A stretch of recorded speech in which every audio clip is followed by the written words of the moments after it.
सबको जय यीशु की। प्रभु क्रिस्त में प्यारे भाइयों बहनों, आज के दिन में फिर एक बार एक नया टॉपिक के साथ मैं आप सबों के साथ प्रभु का वचन को शेयर करना चाहता हूं, बांटना चाहता हूं। और ये वचन खास करके मेरे युवा साथियों के लिए हैं। मैंने बहुत सारे युवा लोगों से बातचीत की, मुलाकात की और बातचीत के दौरान बहुत सारी उनकी युवावस्था के स्ट्रगल्स के बारे में, उनके कन्फ्यूजन के बारे में, उनके चिंता के बारे में मैंने सुना।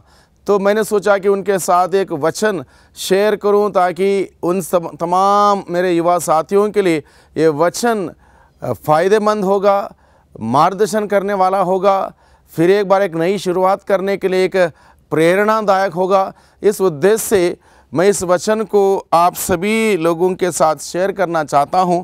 ये वचन लिया गया है संत मार्कुस के सुसमाचार अध्याय 10 पद संख्या 17 से 22 तक। यहाँ पर लिखा है, ईसा किसी दिन प्रस्थान करे रहे थे कि एक व्यक्ति दौड़ता हुआ आया और उनके सामने घुटने टेक कर उसने यह पूछा, भले गुरु, अनंत जीवन प्राप्त करने के लिए मुझे क्या करना चाहिए? ईसा ने उससे कहा, मुझे भला क्यों कहते हो? ईश्वर को छोड़ कोई भला नहीं। तुम आज्ञाओं को जानते हो, हत्या मत करो, व्यभिचार मत करो, चोरी मत करो, झूठी गवाही मत दो, किसी को मत ठगो, अपने माता पिता का आदर करो। उसने उत्तर दिया, गुरुवर, इन सब का पालन तो मैं अपने बचपन से करता आया हूँ। ईसा ने उसे ध्यानपूर्वक देखा और उनके हृदय में प्रेम उमड़ पड़ा। उन्होंने उससे कहा, तुम में एक बात की कमी है। जाओ, अपना सब कुछ बेचकर गरीबों को दे दो और स्वर्ग में तुम्हारे लिए पूंजी रखी रहेगी। तब आकर मेरा अनुसरण करो। यह सुनकर उसका चेहरा उतर गया और वह बहुत उदास होकर चला गया, क्योंकि वह बहुत धनी था। प्रभु क्रिस्त में प्यारे भाइयों बहनों, मेरे युवा साथियों, आइए हम इस वचन पर मनन चिंतन करें जो अभी अभी हम लोगों ने सुना है। ये वचन हम सबों को प्रेरणा देता है। सबसे पहले यहाँ पर लिखा है, ईसा किसी दिन प्रस्थान कर ही रहे थे कि एक व्यक्ति दौड़ता हुआ आया। और ये दौड़ लगाने वाला व्यक्ति युवक है, क्योंकि बूढ़ा दौड़ नहीं लगा सकता है, वृद्धावस्था में कोई दौड़ नहीं लगा सकता है। यह व्यक्ति युवक है, क्योंकि उसके स्टेटमेंट के द्वारा हम समझ सकते हैं। जब प्रभु ने उससे बातचीत की तब वो बोलने लगा, मैं अपने बचपन से ही इन सभी बातों का, नियमों का पालन करता आया हूँ। इसका मतलब यह स्पष्ट है कि वह युवक है। ये युवक क्या कर रहा था? सबसे पहले बात हमें ध्यान देने की ज़रूरत यह है कि युवक दौड़ लगा रहा था। अब ये दौड़ इस युवक ने कहाँ लगाई? इस युवक ने दौड़ लगाई प्रभु की ओर, यीशु की ओर, ईश्वर की ओर। इस युवक ने दौड़ लगाई, जो कि बहुत ही इम्पॉर्टेंट है, बहुत ही महत्वपूर्ण है सभी युवा लोगों के लिए। सभी युवा लोगों को चाहिए कि वे यीशु की ओर दौड़ लगाएं, चर्च की ओर दौड़ लगाएं, कलीसिया की ओर दौड़ लगाएं। हमारे संत पापा फ्रांसिस कहते हैं, हमारी कलीसिया युवा लोगों पर निर्भर है, क्योंकि कलीसिया के 62% जो लोग हैं वो युवा हैं। इसलिए युवा लोगों को लीडिंग रोल समझने की ज़रूरत है और उस लीडरशिप को आगे बढ़ाने की ज़रूरत है। इसलिए दौड़ लगानी हो तो दौड़ यीशु की ओर, कलीसिया की ओर, चर्च की ओर, चर्च के कार्यकलापों की ओर दौड़ लगाने की आवश्यकता है। जैसे कि इस प्रसंग में हमने सुना, एक युवक दौड़ लगाते हुए यीशु के पास आया। भाइयों बहनों, इस बात को हम लोग गहराई से समझें। क्यों हमें दौड़ लगानी है? यीशु की ओर क्यों दौड़ लगानी है? क्योंकि सभी युवक युवतियों को मैं ये बात बता दूं, हर कोई युवक युवती की ख्वाहिश ये होती है, सपना ये होता है, अरमान ये होता है, मैं सबसे आगे बढ़ूं, मैं सफल हो जाऊं, मैं कामयाब हो जाऊं, मेरा बिजनेस अच्छा चले, मुझे अच्छा पार्टनर मिले, मेरे साथ सब कुछ अच्छा हो। बहुत सारे सपने लेकर जीते हैं और ये सपने साकार नहीं होते। बहुत बार युवक युवतियां निराश हो जाती हैं, हताश हो जाते हैं। और कई बार ये भी हमें सुना होगा, लोग अपने जीवन को ख़त्म कर देते हैं। ज़रूरत नहीं है, दौड़ लगाना सीखें हम प्रभु की ओर। निश्चित रूप से हम दौड़ लगाते हैं दुनिया की ओर कामकाज खोजते हुए, एक अच्छे पार्टनर खोजते हुए, अच्छी जगह पर अच्छी कंपनी में नौकरी पाने के लिए दौड़ लगाते हैं, इंटरव्यू देने के लिए दौड़ लगाते हैं।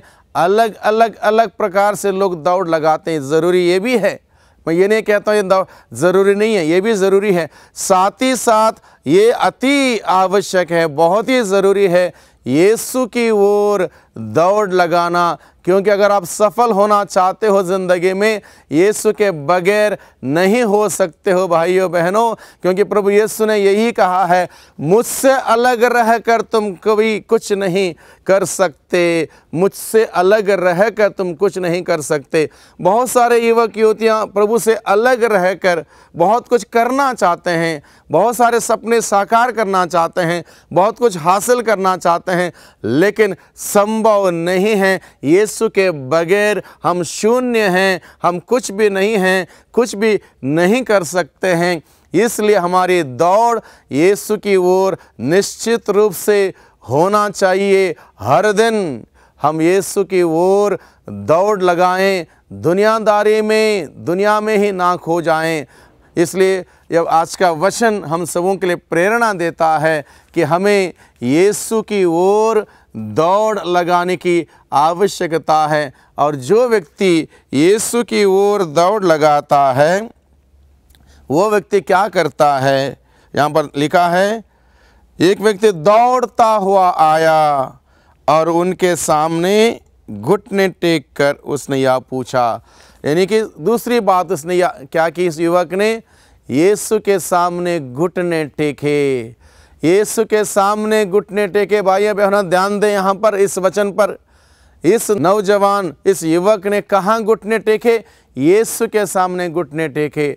हम देखते हैं दुनिया में लोग कहाँ जाके घुटने टेकते हैं। हर जगह उनको घुटने टेकने पड़ते हैं, कामयाब नहीं होते हैं। एक जगह इंटरव्यू दिया, वहाँ पर नहीं हुआ, 2 जगह हुआ, वहाँ पर नहीं हुआ, घुटने टेक दिए। एक जगह अच्छा रिश्ता के लिए गए, वहाँ पर नहीं हुआ, जो रिश्ता मिला वो भी ठीक नहीं मिला, घुटने टेके। यानी घुटने टेकने का तात्पर्य, मेरे कहने का मतलब यह है, लोग हार का सामना करते हैं। बार बार जगह जगह पर लोग जगह जगह पर हार का सामना करते हैं। मेरे कहने का मतलब है ये नेगेटिव सेंस में घुटने टेकना, यानी कि हार का सामना करना। आज के दिन में बहुत सारे युवक युवतियाँ इस प्रकार से घुटने टेकती हैं और इस प्रकार से हार का अनुभव करते हैं। ज़रूरत नहीं है घुटने टेकने की इधर उधर।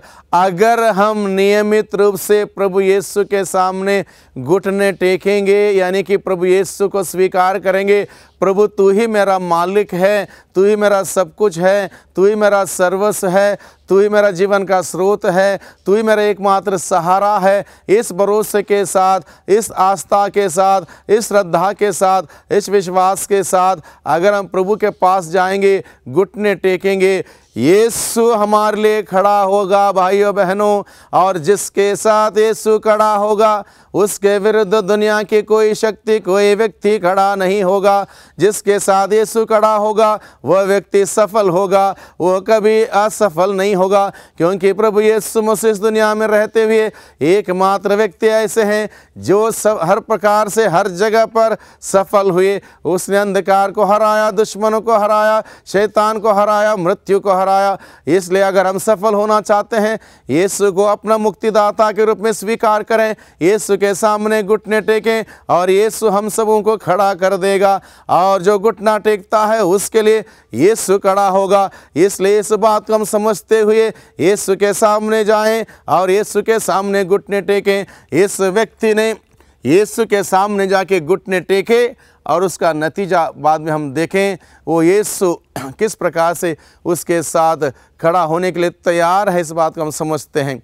तीसरी बात, घुटने टेकने के बाद, यानी कि प्रभु को उसने अपने मुक्तिदाता के रूप में स्वीकार करने के बाद यह पूछा, सवाल किया। क्या सवाल किया? उसका सवाल देखिए, अनंत जीवन प्राप्त करने के लिए मुझे क्या करना चाहिए? लोगों के पास सवाल हैं, स्वार्थ से भरे सवाल। मुझे क्या मिलेगा? मेरा क्या फ़ायदा होगा? स्वार्थ भरे सवाल लेके नहीं गया यह युवक। बहुत सारे युवक युवतियाँ आज के दिन में निराश क्यों होती हैं? उनका सवाल गलत है, स्वार्थ भरा सवाल है। ये नहीं कि मैं एक प्रभु का अनुयायी हूँ, प्रभु का एक भक्त हूँ, प्रभु का शिष्य हूँ, मैं क्या कर सकता हूँ कलीसिया के लिए, ये मनोभाव नहीं है। कलीसिया मेरे लिए क्या करेगी, क्या किया है कलीसिया ने, इस नकारात्मक सोच के द्वारा जाते हैं, सवाल करते हैं नकारात्मक। और अगर मैं स्वयं नेगेटिव हूँ तो मुझे पॉजिटिव नहीं मिल सकता। मुझे पॉजिटिव होने की ज़रूरत है, मेरे सोच विचार में पॉजिटिव यानी कि सकारात्मक होने की ज़रूरत है, मेरे विचारों में मुझे पॉजिटिव होने की ज़रूरत है। तब जाके मैं सकारात्मकता से आगे बढ़ सकता हूँ। इसलिए भाइयों बहनों, हम हमेशा इस बात पर ध्यान रहें।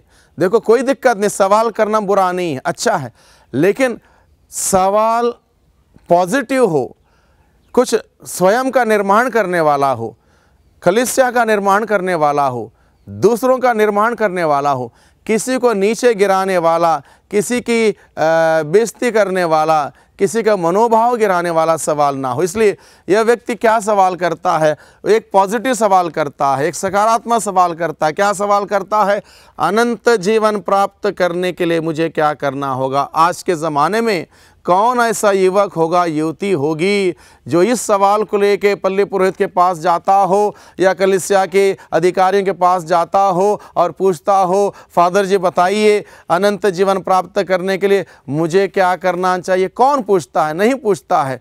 इसलिए प्रभु हमें सिखाता है, भाइयों बहनों, मेरे युवा साथियों, हमारा सवाल सही हो, सटीक हो, पॉजिटिव हो, और निश्चित रूप से जो उत्तर आपको मिलेगा बहुत सुंदर उत्तर मिलेगा। इसलिए हम ये ना सोचें मेरा क्या क्या फ़ायदा हो सकता है। अगर हर व्यक्ति ये सवाल लेके जाएं मेरा क्या फ़ायदा हो सकता है, तो कभी फ़ायदा नहीं हो सकेगा। इसलिए मैं क्या कर सकता हूँ कलीसिया के लिए, मैं क्या योगदान दे सकता हूँ? एक युवा होने के नाते मेरे अंदर बहुत सारी क्षमताएं हैं, बहुत सारी खूबियाँ हैं, बहुत सारे वरदान प्रभु ने मुफ्त में दिए हैं। मैं इन सभी वरदानों का कैसे इस्तेमाल कर सकता हूँ, इस बात पर ध्यान दें और इस प्रकार से कार्य करेंगे। निश्चित रूप से मैं समझता हूँ हम सबों को प्रभु बरकत देगा, प्रभु आशीष देगा। निराश होने की ज़रूरत नहीं है, हताश होने की ज़रूरत नहीं है, और इस प्रकार से एक प्रकार के डिप्रेशन में जाने की ज़रूरत नहीं है। प्रभु के साथ जो युवक, जो युवती जुड़ा हुआ है, जुड़ी हुई है, उसके साथ हर दिन एक नया दिन है, नया पॉसिबिलिटी सामने आता है। मान लो अगर आप 2-4 जगह पर गए, इंटरव्यू में आप सिलेक्ट नहीं हुए, कोई बात नहीं, बेहतरीन योजना प्रभु यीशु ने आपके लिए बना रखी है। विश्वास तो रखिए, उस प्रभु पर भरोसा रखिए, प्रभु के पास जाइए, घुटना टेकिए, प्रभु को स्वीकार कीजिए, प्रभु तू ही मेरा सहारा है, तू ही मेरा उद्धार करता है, तू ही मेरा मुक्तिदाता है। और प्रभु से प्रार्थना में पूछिए मुझे क्या करना होगा। जिस प्रकार से इस युवक ने पूछा अनंत जीवन प्राप्त करने के लिए मुझे क्या करना होगा, इस सवाल को पूछें। मेरे लिए क्या किया जा रहा है ये सवाल नहीं, कलीसिया मेरे लिए क्या करेगी ये सवाल नहीं, मुझे क्या करना होगा, मैं क्या कर सकता हूं, मैं क्या काम कर सकता हूं, ये सवाल को लेके जाएं। ये सवाल है युवा लोगों का सवाल, ये सवाल है युवतियों का सवाल, मैं क्या कर सकता हूं, मुझे क्या करना होगा कलीसिया का निर्माण करने में। मान लो कलीसिया का आध्यात्मिक स्तर नीचे जा रहा है तो मुझे क्या करना होगा। ये बात आसान है, उंगली उठाना, यहाँ पर कमी है, उसमें कमी है, इसमें कमी है, उसमें भी कमी है, ये बहुत आसान है। ये काम सभी लोग करते हैं, दुनिया का हर कोई व्यक्ति करता है। प्रभु का शिष्य होने के नाते, प्रभु का भक्त होने के नाते, एक ईसाई होने के नाते, एक ईसाई युवा होने के नाते मुझे क्या करना चाहिए, मैं क्या कर सकता हूँ, ये सवाल लेकर हम आगे आए और निश्चित रूप से कलीसिया आपके सामने खड़ी रहेगी। प्रभु यीशु मसीह आपके साथ खड़ा रहेगा और प्रभु यीशु मसीह आपको आगे बढ़ाएगा। इसलिए इस युवक के माध्यम से हम सीखें, भाइयों बहनों, अनंत जीवन प्राप्त करने के लिए मुझे क्या करना होगा, वो सवाल करता है और प्रभु उसको उत्तर देता है। ईसा ने उससे कहा मुझे भला क्यों कहते हो, अब प्रभु ने उससे पूछा, क्योंकि उसने पूछा भले गुरु अनंत जीवन प्राप्त करने के लिए मुझे क्या करना हो, ये सवाल था। इसलिए प्रभु पूछता है मुझे भला क्यों कहते हो, क्योंकि बहुत बार हम लोग भला बुरा किसी को कुछ भी कह सकते हैं। हमारे सोच के अनुसार, हमारे विचारों के अनुसार, हमारे भावनाओं के अनुसार हम किसी को बोलते हैं ये भला व्यक्ति है, ये बुरा व्यक्ति है, ये भला कार्य है, ये बुरा कार्य है, ये सही है, ये गलत है, हम इस प्रकार से कहते हैं। इसलिए प्रभु पूछता है अगर तुमने मुझे भला कहा क्यों कहते हो, क्या तुम जानते हो कि मैं भला हूँ, या फिर तुमने यूं ही कहा। यानी कि हमें प्रभु सिखाता है इस बात पर ध्यान देने के लिए, सोचने के लिए, हम किसी को यूं ही भला या बुरा ना कहें। अगर जानते हैं तब ठीक है, अन्यथा यूं ही बिना जाने थोड़ा सा गुस्सा आ गया, आपने कहा यह व्यक्ति बहुत बुरा है, थोड़ा सा नाराजगी हुई, आपने कहा यह चर्च सही नहीं है, थोड़ी सी परेशानी आपको हुई, थोड़ा नियम का पालन करने की बात आई, आपको अच्छा नहीं लगा, आपने कहा यह फादर ठीक नहीं है। ये भला बुरा कहना हम छोड़ें। जब तक भलीभांति नहीं जानते हैं तब हमारे पास कोई अधिकार नहीं किसी को भला बुरा कहने का। इसलिए हम इस बात पर भी ध्यान दें, ये साथियों, इस बात पर भी हम ध्यान दें कि हम किसी को भला बुरा ना कहें। अगर मैं खुद ही भला हूँ, यानी कि मेरे अंदर अच्छाइयाँ हैं, मैं अच्छाइयाँ देखूँगा। अगर मेरे अंदर अच्छाइयाँ नहीं हैं तो मैं अच्छाइयाँ नहीं देख पाऊँगा। इस बात पर ध्यान दें और जितना हो सके उतना हमारे अंदर वो अच्छाइयों का लाएं, अच्छे सोच, अच्छे विचार, अच्छे बातें, अच्छी धारणाएं, अच्छी भावनाएं लाएं, ताकि सब कुछ अच्छा लगने लगे, अच्छा दिखने लगे। और इस प्रकार से प्रभु उससे वार्तालाप करता है, बातचीत करता है, उसके बाद नियमों का याद दिलाता है। इस प्रकार के नियम हैं, हत्या मत करो, व्यभिचार मत करो, चोरी मत करो, झूठी गवाही मत दो, किसी को मत ठगो, अपने माता पिता का आदर करो। ये सारी बातें जब प्रभु यीशु मसीह उसको याद दिलाता है, वो क्या उत्तर देता है, इन सब का पालन तो मैं अपने बचपन से करता आया हूं। यानी कि बचपन से ही अभी युवावस्था तक इन सभी बातों का पालन करता आया। एक मिनट सोचिए, कितना जबरदस्त धार्मिक व्यक्ति लगता है। व्यक्ति सारे नियमों का बचपन से पालन करता आया। क्या मैं कह सकता हूं कि मैंने बचपन से इन सभी नियमों का पालन किया है? मैं नहीं कह सकता हूं। मैं विनम्रता से यही कहूँगा, प्रभु मैं पापी हूँ, मैंने न जाने कहाँ कहाँ कैसे कैसे पाप किए, मैं स्वयं नहीं जानता हूँ। प्रभु मैं पापी, मैं ये कह सकता हूँ। इसलिए हम भी सोचें, हम ये ना बने कि हम धार्मिक हैं, प्रभु के सामने दीनहीन बने और प्रभु हमें ऊंचा उठाएगा। बड़े विनम्रता से प्रभु के पास जाएं। उसने उत्तर दिया, गुरुवर इन सब का पालन तो मैं अपने बचपन से करता आया हूँ। ईसा ने उसे ध्यान पूर्वक देखा, उनके हृदय में प्रेम उमड़ पड़ा। प्रभु के दिल में इस युवक के लिए प्रेम उमड़ पड़ा, प्रेम उमड़ पड़ा, अच्छा लगा प्रभु को। इसलिए प्रभु ने इस ध्यानपूर्वक देखने के बाद कहा, उन्होंने उससे कहा तुम में एक बात की कमी है बेटा, एक बात की कमी है। तुम्हें बहुत कुछ प्रयास किया, बहुत अच्छा जीवन बिताया, इसलिए अभी भी एक बात की कमी है, उस कमी को पूरा करो और मेरा अनुसरण करो। लेकिन वो एक बात को दूर करना नहीं चाहता था, क्योंकि वो अमीर था, धन दौलत उसके पास थी, उसको त्यागना नहीं चाहा, इसलिए प्रभु को छोड़ कर चला जाता है। इतना सारा प्रयास करने के बाद प्रभु को छोड़ के चला जाता है। कई बार युवा लोगों की मनोदशा ऐसी है, बहुत कुछ काम करते हैं, बहुत अच्छाइयाँ हैं, बहुत खूबियाँ हैं, बहुत प्रतिभाएं हैं उनके अंदर। जब कोई कलीसिया के अधिकारी बताता है, एक काम बताता है, एक चीज़ बताता है, एक जिम्मेदारी देता है, वहीं पर पीछे हटते हैं। इसलिए हम इस बात पर भी ध्यान दें, हम चूके ना, एक दो बातों के लिए चूके ना। हो सकता थोड़ी तकलीफ उठानी पड़ेगी, हो सकता थोड़ा झेलना पड़ेगा, हो सकता थोड़ा सुनना पड़ेगा। एक लीडर आपको बना दिया, वहाँ पर 10 लोग आपके खिलाफ बात करेंगे, होता है। बिना क्रूस का मुक्ति संभव नहीं है भाइयों बहनों। इसलिए क्रूस के रूप में ग्रहण करें। वो एक बात की कमी हो, एक बात को छोड़ना हो, या एक बात की तपस्या हो, एक जिम्मेदारी हो, हम इस बात को समझें, उसको ग्रहण करें और उसको बाखूबी निभाने का प्रयास करें। प्रभु मसीह हमेशा हमारे साथ रहेगा, और जो प्रभु के साथ रहेगा वो कभी हार का सामना नहीं करेगा। जो प्रभु के साथ रहेगा हमेशा उसके लिए आशीषों के द्वार खुले रहेंगे। भाइयों बहनों, मेरे युवा साथियों, एक खास करके प्रभु ने मेरे द्वारा आपके साथ इस वचन को बांटा है, इस प्रेरणा के साथ आपसे बातें की हैं। ये वचन ग्रहण कीजिए, दिल में रखिए, पुनः आप इस वचन पर मनन चिंतन कीजिए। सबसे पहले मैंने कहा, आप दौड़ लगाइए यीशु की ओर, दुनिया की ओर दौड़ लगाते अपनी ज़रूरत में, ठीक है, लेकिन यीशु की ओर दौड़ लगाना ना बोलें, यीशु के सामने घुटने टेकना ना बोलें, यानी कि यीशु को अपना मुक्तिदाता के रूप में स्वीकार करना ना बोलें, यीशु से बातचीत करना ना बोलें, यीशु से सवाल करना ना बोलें, यानी कि आप अपना कलीसिया के प्रति मैं क्या कर सकता हूँ, इस बात को लेकर सवाल करें। प्रभु की आज्ञाओं को माने, प्रभु के इशारों को सुने, प्रभु क्या कहता है उसको सुने, और निश्चित रूप से जीत हमारी होगी, हम हारेंगे नहीं। जिसके साथ यीशु रहता है वो जीतता है। मैं यही कामना करता हूँ, यही दुआ करता हूँ आप सभी युवा साथी जो इस वक्त इस प्रवचन को सुन रहे हैं, आप जहाँ कहीं भी हो, आपको प्रभु बहुत आयत की आशीष दे, आप ज़िंदगी में सफल हो, प्रभु की आशा में भविष्य की योजना आपके जीवन में सार्थक सिद्ध होने पाए।